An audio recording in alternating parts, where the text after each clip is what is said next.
Alright, what's up everyone? Welcome to the Surfside PPC YouTube channel. Today I'm going to be going over Google Ads Geofencing. So you might have heard the term geofencing when it comes to marketing. So the first thing I want to do is actually define the word geofencing as it pertains to marketing.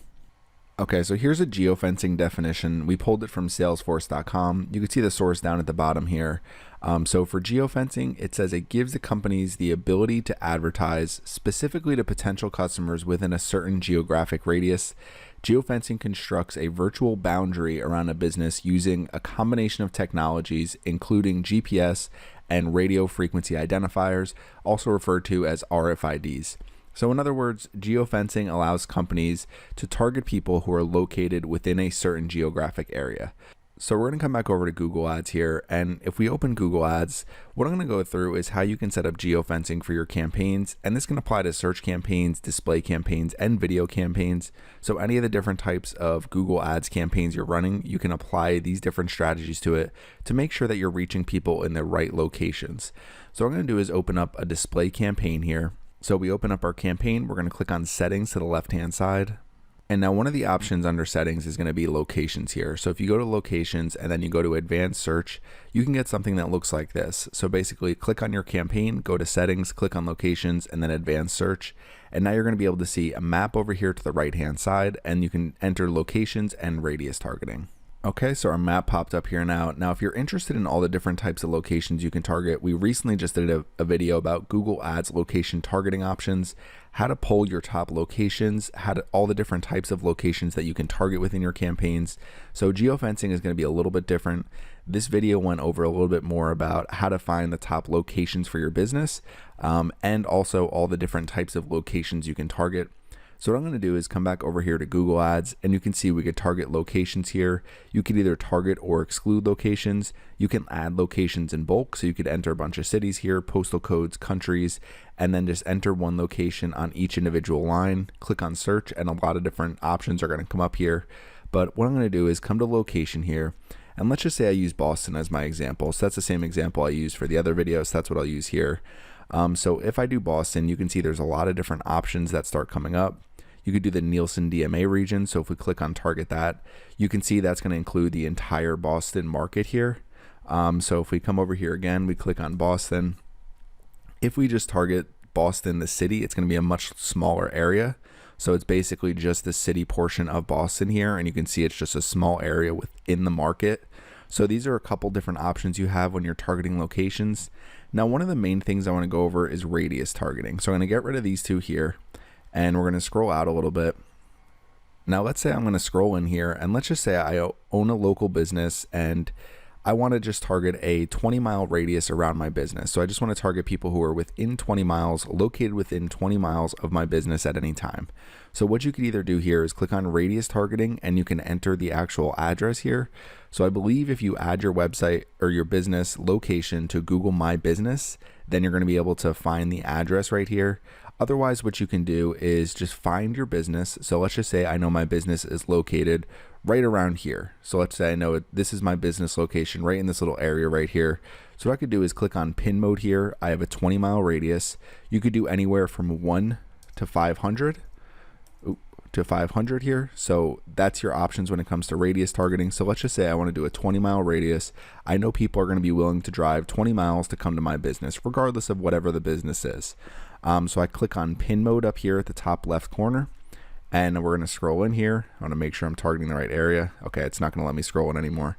But what I can do is make sure I'm clicking exactly where my business is, and it's going to say a 20-mile target around a certain area. Wherever you click on target.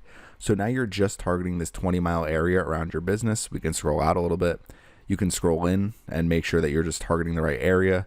Of course, they don't want me scrolling any more than this. So you want to make sure you enter your address here.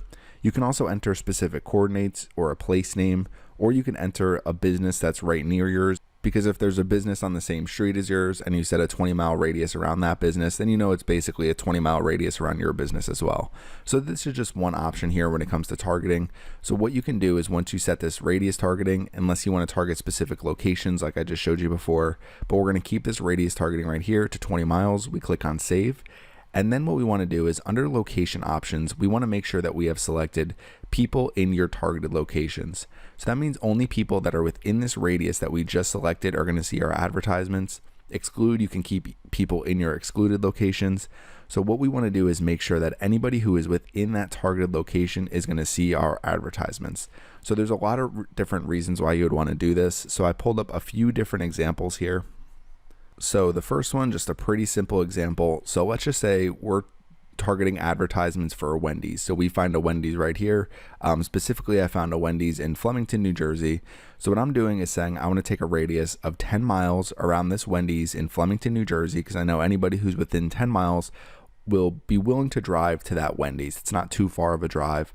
So what we can do is set our radius targeting to 10 miles, make sure it's people within this targeted location, and then you can serve them an advertisement that looks like this. So this is just the image I pulled from Wendy's website.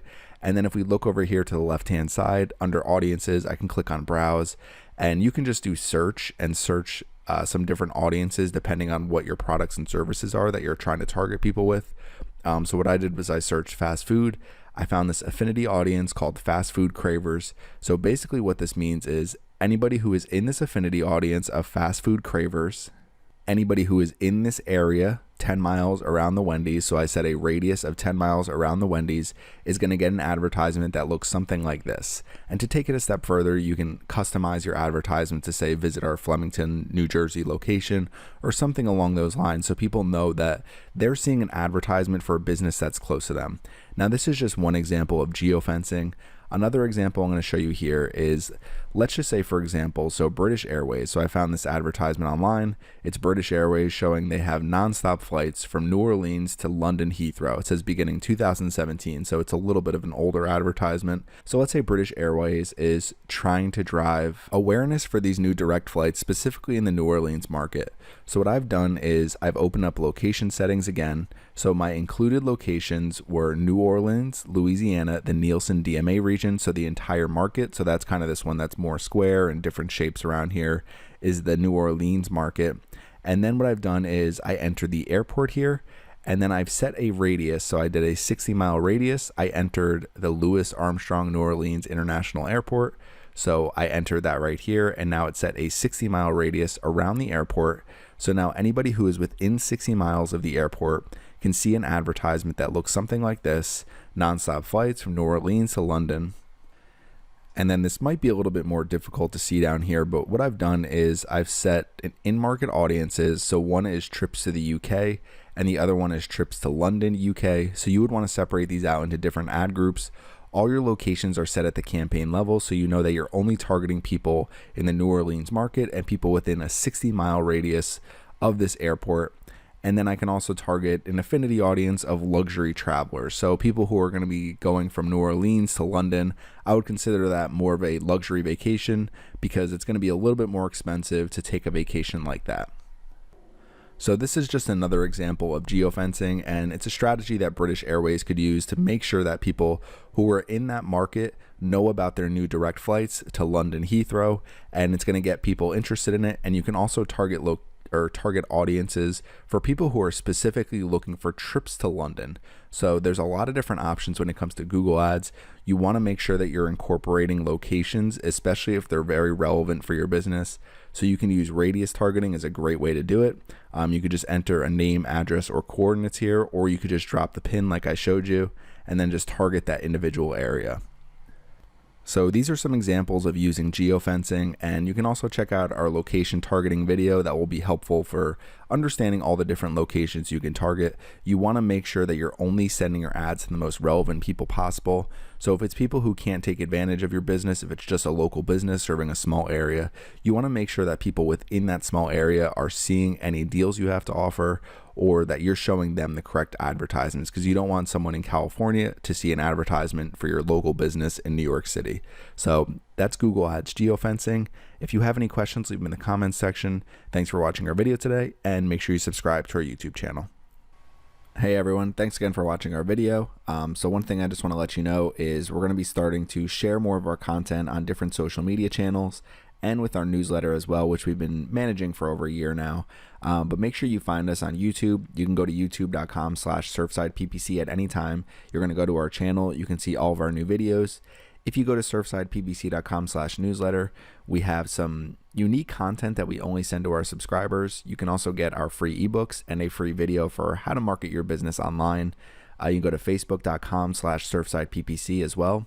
And then also twitter.com/surfsideppc. These are all just some different ways that you can find us and follow us and keep along with all of the content that we're going to be creating in 2019 and beyond.